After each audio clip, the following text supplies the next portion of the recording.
बिस्मिल्लाहिर्रहमानिर्रहीम। Document controller के session में वेलकम।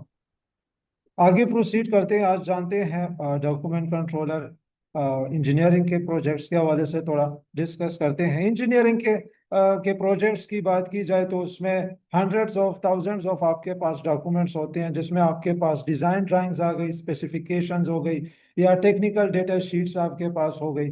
ठीक है। और इसके अलावा ऑटो कैड आपके पास फाइल्स हो गई। तो बहुत चीज़ें आपको देखने को मिलती है इंजीनियरिंग प्रोजेक्ट्स में। आपने उन डॉक्यूमेंट्स के फ्लो को मैनेज करना होता है। ठीक है। और इंश्योर करना होता है कि सारे स्टेजेस, मुख्तलिफ स्टेजेस तक आपके डॉक्यूमेंट्स आसान तरीके से पहुंचे, मुख्तलिफ लेवल तक, मुख्तलिफ लोगों तक आपने डॉक्यूमेंट्स को उसकी हैंडलिंग को स्मूथ तरीके से इंश्योर करना है। इफ़ इंजीनियरिंग डॉक्यूमेंट्स के हवाले से बात की जाए तो मुख्तलिफ आपके पास मेथड स्टेटमेंट्स होती है, स्पेसिफिकेशंस, तो तफसीलात आपके पास हो गई, ड्राइंग्स हो गई, और आपके पास ऑटोकेड फाइल्स वगैरह भी होती है। ठीक है। अच्छा, इश्यूज चैलेंजेस जो आपको इंजीनियरिंग प्रोजेक्ट्स में देखने को मिलते हैं वो ये है कि जनाब मल्टीपल स्टेक होल्डर्स के साथ इन लाइन रहना पड़ता है, और फिर उसमें ड्राइंग्स वगैरह में अक्सर रिविजन्स बहुत जल्दी करनी पड़ती है। तो फिर फ्रीक्वेंट रिविजन्स को मैनेज करना थोड़ा चैलेंजिंग हो जाता है। बहरहाल आप लोगों ने इस चीज़ को अच्छे तरीके से मैनेज करना है। अच्छा, फिर आप इस काम को सही तरीके से करें तो उसमें बेस्ट प्रैक्टिसेस की बात की जाए तो आप ईडीएमएस को ड्राइंग्स के लिए इस्तेमाल कर सकते हैं। ठीक है। जो ईडीएमएस आपके पास इलेक्ट्रॉनिक डॉक्यूमेंट मैनेजमेंट सिस्टम का सॉफ्टवेयर है आपके पास, तो वर्जन कंट्रोल के लिए आप उसको इस्तेमाल कर सकते हैं। और इसी के साथ साथ आपने कोडिंग सिस्टम का भी कंसिस्टेंटली आपने इस्तेमाल करना है। उससे ये हो जाता है कि आपको डॉक्यूमेंट्स की पहचान करने में आसानी होती है, और जब मौके पे मांगे जाए तो प्रोवाइड करने में भी आसानी होती है। इफ कंस्ट्रक्शन प्रोजेक्ट्स की बात की जाए तो कंस्ट्रक्शन प्रोजेक्ट्स में आपके पास मुख्तलिफ क्लाइंट्स, कंट्रैक्टर्स, कंसल्टेंट, सब कंट्रैक्टर्स इन्वॉल्व होते हैं। ठीक है। तो डॉक्यूमेंट कंट्रोल करना बहुत ज़्यादा लाजमी होता है, क्योंकि मल्टीपल आपके पास डॉक्यूमेंट्स आ जाते हैं, जिसमें सबसे पहले कंट्रैक्टर के सिलेक्शन के डॉक्यूमेंट्स आपके पास हो गए, मेथड स्टेटमेंट्स हो गई आपके पास, कॉन्ट्रैक्ट्स हो गए, फिर साइट की आपके पास रिस्क असेसमेंट्स हो गई, पॉलिसीज आपके पास हो गई, लेजिस्लेटिव डॉक्यूमेंट्स आपके पास हो गए। तो ये सारी चीज़ें मैनेज करना ज़रूरी है। ठीक है। इसमें आपके पास ड्राइंग्स भी होती है, अप्रूवल्स होते हैं। अच्छा, आरएफआई रिक्वेस्ट फॉर इंफॉर्मेशन को कहते हैं। ठीक है। और इसी के साथ साथ साइट की instructions, policy, rules and regulations, सारे डॉक्यूमेंट्स को मैनेज करना है। वर्क फ्लो पे बहुत ज़्यादा हमने क्या कर ली है, बात कर ली है जनरल। दोबारा से इन कंस्ट्रक्शन प्रोजेक्ट में वर्क फ्लो को डॉक्यूमेंट कंट्रोल के समझते हैं। कॉन्ट्रैक्टर जनाब क्या करते हैं, अपने डॉक्यूमेंट सबमिट करता है, और डॉक्यूमेंट कंट्रोलर उस सारी चीज़ों का रिकॉर्ड बनाता है, और फिर कंसल्टेंट को सबमिट करता है, या कंसल्टेंट खुद रिव्यू करता है।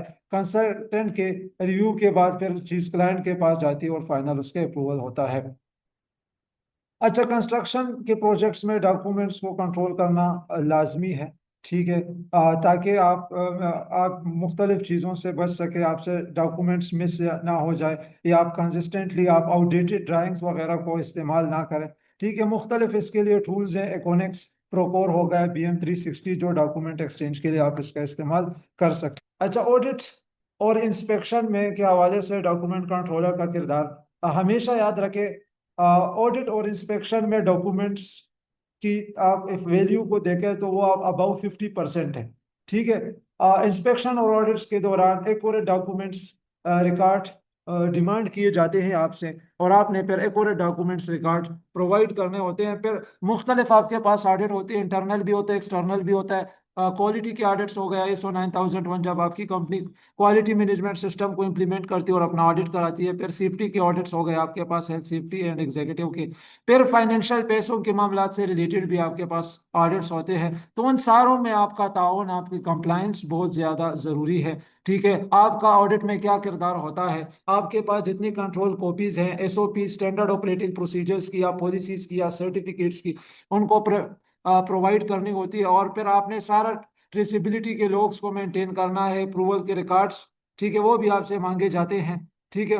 और इसी के साथ साथ आप लोगों ने क्या करना होता है, जो आपने के आर्कीव डॉक्यूमेंट्स है, जो स्टोर डॉक्यूमेंट्स है आपके पास, उनको जल्दी से आपने रिट्रीव करना है, रिकवर करना है, मतलब जल्दी से आपने उनको प्रोवाइड करना है। जैसे ही आपसे ऑडिटर डिमांड करते हैं, आपने फौरन उसको क्या करना है, प्रोवाइड करना है। और इफ बेस्ट प्रैक्टिसेस की बात की जाए तो आपने एक फॉर्मेट बनाना होता है ऑडिट से पहले। ठीक है, उसको आप नेम दे सकते हैं ऑडिट रेडी फाइल्स। और एक स्ट्रक्चर के तहत आपने सारे डॉक्यूमेंट्स को उसमें मेंटेन करना है, उनका नंबरिंग, नाम वगैरह, ताकि फिर आपको ऑडिट के दौरान क्या हो, आसानी हो। अच्छा जी। एज अ डॉक्यूमेंट कंट्रोलर आप लोगों के अच्छा खासा नॉलेज होना चाहिए कि डॉक्यूमेंट्स को कैसे आपने क्या करना है, मेंटेन करना है, कैसे आपने लोगों को प्रोवाइड करने हैं। तो इसका आपको अच्छा खासा नॉलेज होना चाहिए। इफ रिटेंशन की बात की जाए कि भाई आपने कैसे मेंटेन करना है, होल्ड करना है नॉलेज को, इसका भी आपको अच्छा खासा नॉलेज होना चाहिए, चीज़ों को कैसे मैनेज करना है। ठीक है। तो आपने क्या करना होता है, अपने पास सेव करने हैं तो सारी फाइनल प्रोजेक्ट्स की रिपोर्ट, मतलब एक प्रोजेक्ट खत्म हो जाए,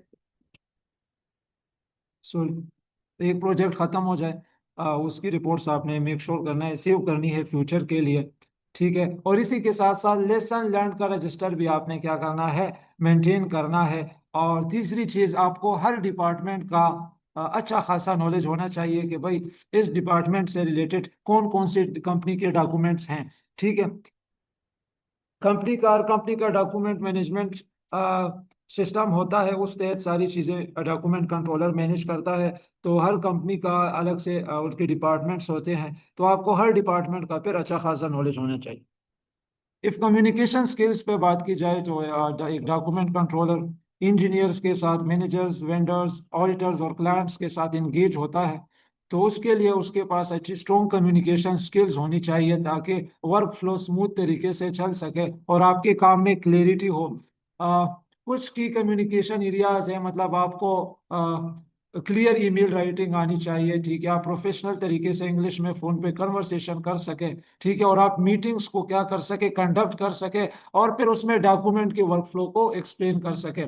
इसी के साथ साथ आपने रेसिपिट्स को लाजमी कंफर्म करना होता है, जितनी भी आपके पास क्रिटिकल डॉक्यूमेंट्स हैं। ठीक है।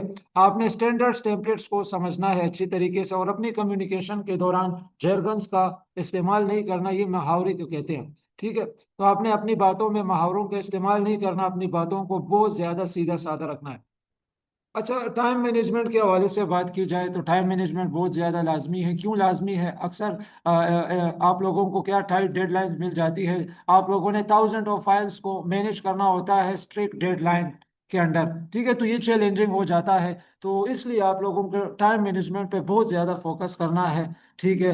अक्सर ये चैलेंजेस आ जाते हैं कि आपने एक ही वक्त पे मल्टीपल रिविजन्स को हैंडल करना है, या अर्जेंटली रिक्वेस्ट आ रही है कि भाई ये डॉक्यूमेंट प्रोवाइड कर दे, ये डॉक्यूमेंट, और फिर आपने डेली लॉग्स भी मेंटेन करने होते हैं। तो इस तरह के चैलेंजेस आपको करने होते हैं। ठीक है।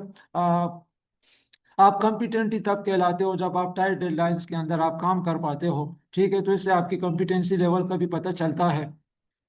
अच्छा, इसमें टाइम मैनेजमेंट के हवाले से आप एक चीज़ याद रखें कि आपने अर्जेंट डॉक्यूमेंट्स को प्रायोरिटी देनी है। जो सबसे पहले ज़रूरी है उसको पहले क्या करना है, प्रोवाइड करना है। बाज़ औक़ात आपके पास डॉक्यूमेंट्स के लिए दो तीन अफराद भी आ जाएंगे, सबसे पहले जो अर्जेंट है प्रायोरिटी के हिसाब से आपने डील करना है। और इसी के साथ साथ आप बहुत सारे मसाइल से बच सके, इसलिए रूटीन बेसिस पे आपने फिक्स्ड हार्स का तयन करें कि भाई 4 से 5 बजे तक मैं दिन के सारे डॉक्यूमेंट्स को आर्कीव करूंगा, अपने पास सेव करूंगा। इससे आपके काम के फ्लो में भी खराबी नहीं आएगी और चीज़ों को अच्छे तरीके से मैनेज कर पाएंगे। अच्छा, आपने डॉक्यूमेंट की एक्यूरेसी पे बहुत ज़्यादा फोकस करना होता है।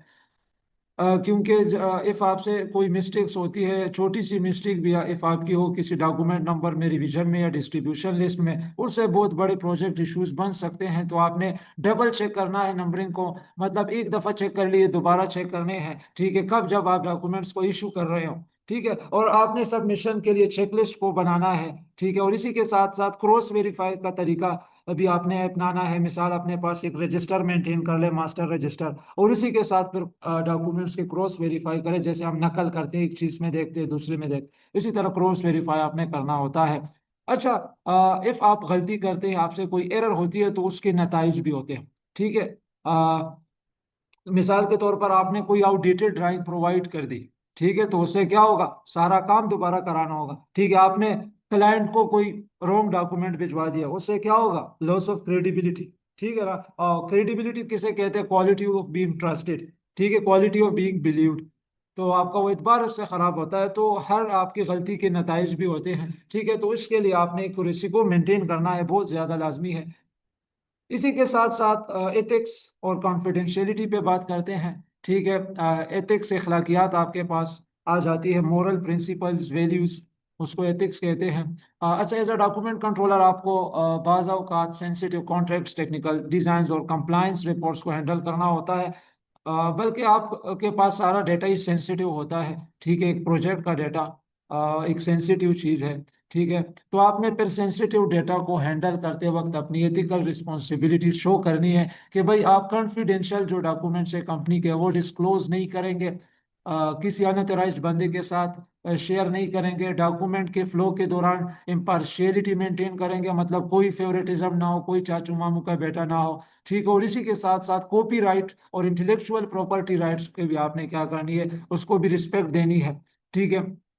अच्छा, आप क्या मैयर्स ले सकते हैं, अपने सारे डॉक्यूमेंट्स को सिक्योर स्टोर करें। ठीक है, कैबिनेट्स में करें, फाइल्स में करें, इंक्रिप्टेड फाइल्स में करें। ठीक है, और इसी के साथ साथ आप जिस भी कंपनी में काम करने जाते हैं, एज अ डॉक्यूमेंट कंट्रोलर जाते हैं या किस भी ओहदे पे जाते हैं, तो आप उनके साथ एनडीए साइन करते हैं, नॉन डिस्क्लोजर एग्रीमेंट।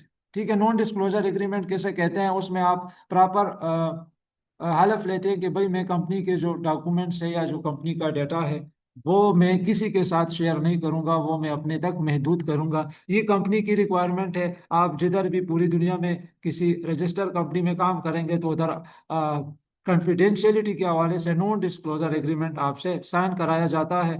और फिर मेजोरिटी कंपनीज में आपसे एक ब्लैंक चेक भी ले लिया जाता है। ठीक है, वो आपको अकाउंट बना के आपसे एक ब्लैंक चेक ले लेते हैं। ठीक है, जिस पे आपके दस्तखत होते हैं कि भाई मेरे अकाउंट से कंपनी कभी भी कितनी भी पैसे निकलवा सकती है। ठीक है, तो बात नॉन डिस्क्लोजर एग्रीमेंट की हो रही थी, तो आपने ये कंपनी के साथ साइन करना होता है। अच्छा, एज अ डॉक्यूमेंट कंट्रोलर आप लोग क्या होते हो, मुख्तलिफ डिपार्टमेंट्स के दरमियान एक लिंक, एज अ लिंक काम करते हो, तो इस हवाले से टीम वर्क बहुत ज़्यादा ज़रूरी है। ठीक है, तो आपने मुख्तलिफ इंजीनियर्स के साथ कोऑर्डिनेशन करनी होती है, और फिर आपने वेंडर के सिलेक्शन के हवाले से, उसकी डॉक्यूमेंटेशन के हवाले से प्रोक्योरमेंट डिपार्टमेंट के साथ आपने कोऑर्डिनेशन करनी होती है। ठीक है, और फिर हेल्थ एंड सेफ्टी के डिपार्टमेंट हो गए, क्वालिटी एश्योरेंस और क्वालिटी कंट्रोल की टीम्स हो गई, उनके साथ कंप्लायंस के रिकॉर्ड्स के हवाले से आपने उनको सपोर्ट करना है। अच्छा, कुछ इंटरपर्सनल आपकी स्किल्स होनी चाहिए। ठीक है, आप एक्टिव लिसनर हो। ठीक है, मतलब जो बंदा बात करे आपको बस एक ही दफ़ा सही तरीके से सुनाई दे दे कि भाई ये क्या कह रहे हैं। एक्टिव लिसनिंग बहुत ज़्यादा लाजमी है। और दूसरा, कॉन्फ्लिक्ट रिजोल्यूशन। ठीक है, झगड़े, लड़ाई झगड़े मसाइल को हल करना भी आपको आना चाहिए। ठीक है। अच्छा, इस टीम वर्क से और इंटरपर्सनल स्किल से क्या होगा कि आपके सिस्टम में एफिशिएंसी इंक्रीज होगी। ठीक है।